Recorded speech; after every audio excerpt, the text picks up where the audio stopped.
ake siyarwa wurin wankatan ya kai imanin naira 38,000 katan ɗaya.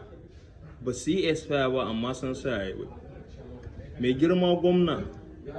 ka daure ka ce kowa ya koma shagunan shi, kayan mu sai lalacewa suke yi.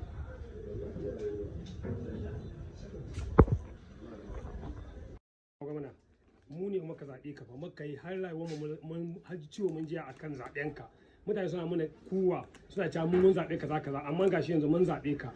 zo kayan mu na asfaya yanzu mun sama zamu yanzu ka ganni nan wata na ɗaya bai hito ba yara ku kuma suke mun kaka na zo na buɗe shagona na daga kasuwan asfaya sai asfaya yanzu ban da yanda zan yi jiyar na ma na kare yanzu bana da kuɗi yanzu a haka nake yanzu ban da ko su da kana sai asfaya kaga irin su magana akwai ban bika ma ban nuna mishi bane amma kaga irin su na buɗe na zo buɗe na gaba ɗaya kan sai asfaya da Milo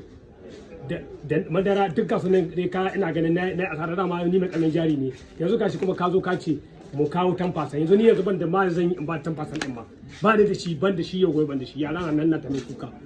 kuma kai